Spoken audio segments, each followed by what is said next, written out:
Hello everybody and welcome to another weekly reading wrap-up. I literally just rolled out of bed. I haven't even had my tea yet to kickstart my brain. Let's talk about what I finished reading this past week. I finished 4 books. 3 of them were bad to middling and only one of them I really enjoyed, and that was a reread. So I'm going to try to rein in any possible rants and just let you know what I read and move on to the next batch of things, which will hopefully be better.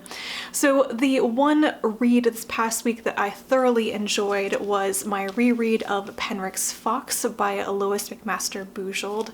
This is the 3rd novella chronologically in the Penric and Desdemona series. It is actually the 5th, I think, in publication order.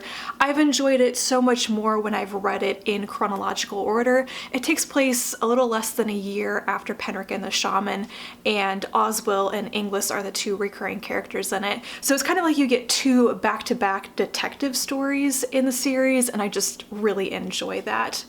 I think that this particular novella, the story in it has improved every time I've reread it. It's certainly not a bad story by any means, but when I first read it, when it first came out, probably because it's the only novella kind of out of chronological order, it just didn't work quite as well as the other ones had. But each time I sink into this, I get something new out of it. Upon this reread, I noticed that this is the first time that Penric hurts somebody. He actually uses his demon sorcery powers to injure somebody because he needs to, but he has a bit of crisis of faith about that in some ways. I mean, he's both a sorcerer and a temple divine, and he's using basically his God-given powers to hurt somebody, and I really liked that. It's much clearer to me as I'm reading these chronologically again that Penric is so young at the beginning of the story, and he's getting a crash course in being an adult, being a sorcerer, being a divine, handling both his magical powers and what he's asked to do because of that, but also handling the faith side, the religious side, and his relationship with his god as well as his demon. And I love the religious world building in this particular universe. The 5 gods and how they can interact and influence the living world with people, the restrictions upon them, and the relationship between people and demons and their gods and stuff is one of the things I absolutely love about this particular universe. So this was really, really good. And I really want Oswell and or Inglis to appear again in future novellas. I currently can't remember if they're ever mentioned again after this, but I particularly love Oswell, and if Bujold ever wants to throw out another like murder mystery story in this series, I will eat that up. Then I read Tunnel of Bones by Victoria Schwab. This is the 2nd book in the middle grade Cassidy Blake series about a young girl who, after a near-death experience, is able to part the veil and kind of go into the ghost world. And her best friend is a ghost named Jacob who is like tethered to her. And the first book, they went to Edinburgh for her parents' filming schedule for their Inspectors like ghost investigation series, and she learned more about her abilities in that story. And I really liked the setup of this series, the fact that Cassidy is going with her parents to various very haunted cities around the world. I think that's a really exciting premise and really lets you explore different cultures, different cities, different histories and everything. I'm really hoping the series takes full advantage of that. I have some reservations with Schwab as a storyteller. Tunnel of Bones was better for me. I think that the plot in this particular one was much stronger.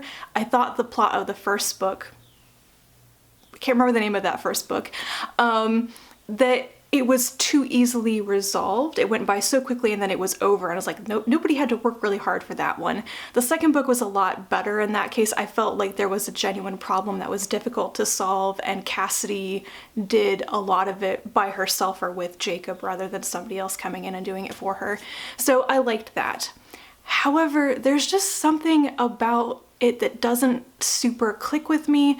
I don't think I actually like Cassidy that much. I find all the other characters far more interesting than her, and there seem to be weird gaps in her knowledge of things. She'll come off as very knowledgeable or sophisticated about one thing, and then she won't know how to do something else, and it just doesn't jive, I guess. I've seen other people point out holes in Cassidy's knowledge based on her Harry Potter references as well, and there are far too many Harry Potter references that don't need to be here. So I feel like there's some sloppiness in the writing here. It's not consistent enough, it's not believable enough. I don't know. I'll probably still continue reading the series just out of curiosity to see how it goes though, but you probably know by now that Victoria Schwab is not my favorite author.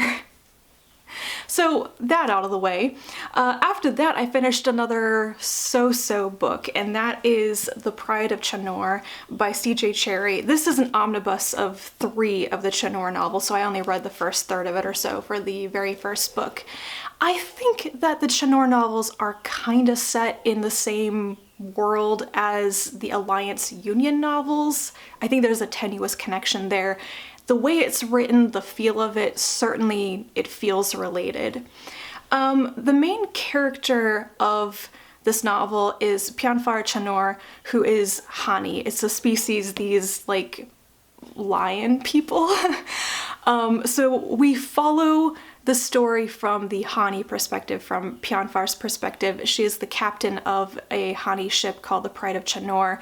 At the beginning of the story, when they're docked at a station, a human escapes from another alien species and takes refuge with Penric, and she takes him. Once she realizes that this human is not a beast, like it's a sentient person, she takes him. His name is Tully, and this sparks a major conflict because the Kif, the alien species that had him first, terribly mistreated him and his crew, and they're awful, and they've taken offense at this, and now they are targeting all of the Hani ships. So Penric has actually done the right thing. She's very adamant that they don't sell people. She's not going to trade the life of a sentient person when she knows that Tully is an actual person, an unidentified alien male, basically.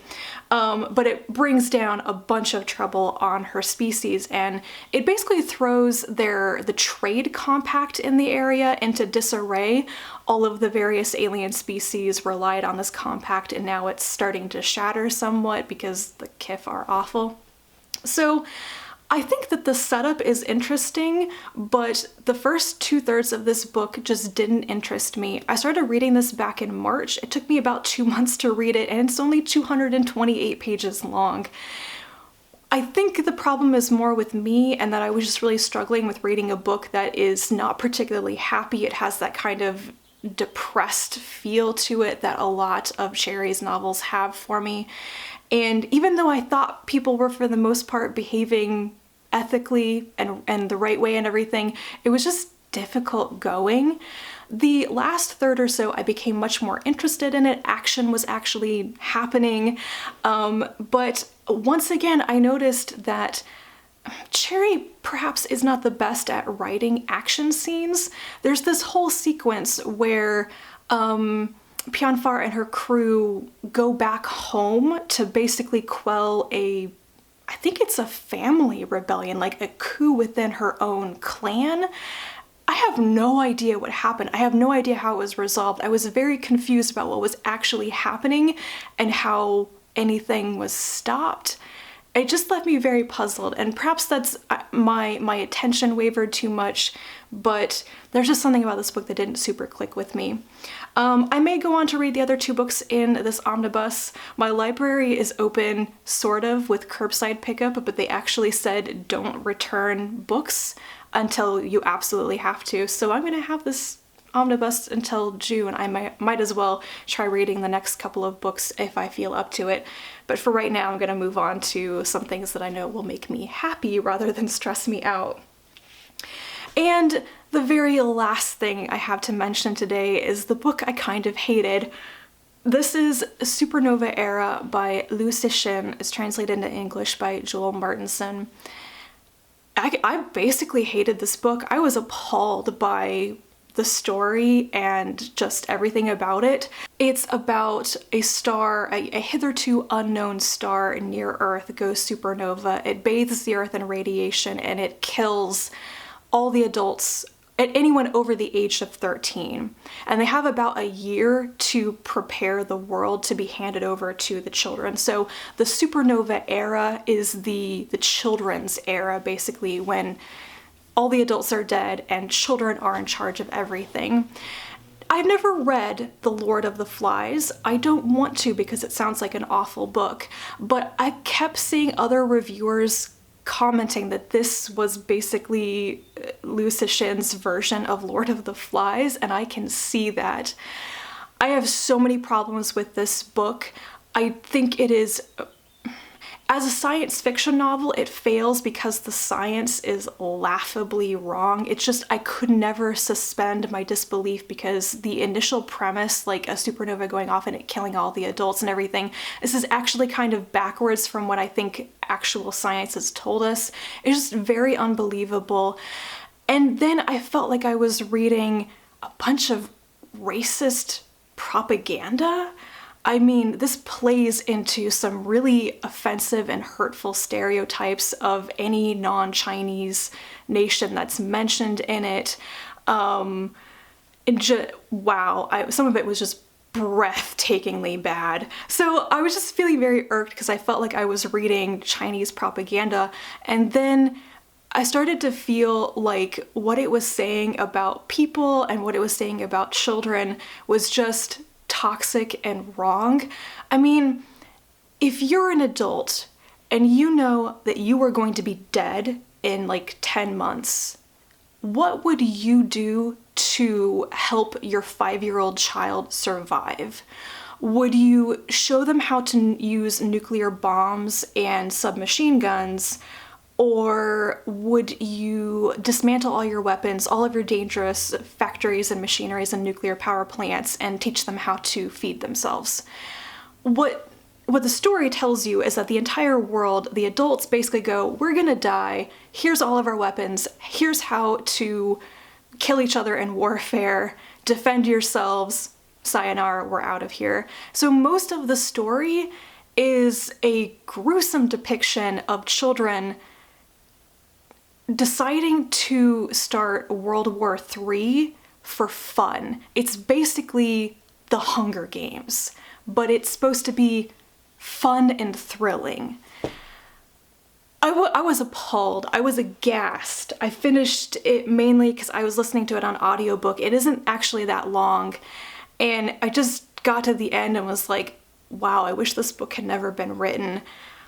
My respect for the author has gone down considerably, with the caveat that this was only his second novel ever published, and I gather that he came up with the idea for it back in the 80s and it wasn't published until like the early 2000s. This is miles away from his best work. I mean, he must have improved considerably as an author after this when he went on to write Ball Lightning and the Remembrance of Earth series. I would not recommend reading this book. I thought it was a bunch of garbage, and I really disagree with what it's saying about people, and especially about children. I don't have this really negative view of children being awful. And this story explicitly says children are awful and adults don't see how awful they are, and I just simply don't agree with that. So, moving on. Sorry to end on such a bummer note, but this book really got under my skin, and I'm done talking about it now. So yeah, those are all the things that I read this past week, and it wasn't a super uplifting reading week, so I have resolved that I'm only going to read books that I know I'm going to love, that are totally going to be my thing. So I'm currently in the middle of Network Effect by Martha Wells, and I'm loving it. I'm going to continue with my reread of the Penric and Desdemona novellas. I have 3 more in hard copy. The Orphans of Raspe I have on ebook, and The Physicians of Vilnock, the newest one, the 8th one, just came out on Friday, I think, and I also have purchased that, and it's on my Kindle waiting for me, so I gotta hurry up with my reread so I can get to the latest one. And then I will probably read Defy or Defend, I think that's the title of it, which is the new Parasol Verse novella by Gail Carriger. So I've got some good things lined up, and I will just have a little palate cleanser. So that is it for me this week. Let me know, what have you been reading? Have you been enjoying it? Thank you so much for watching, and I'll be back again very soon. And until then, bye.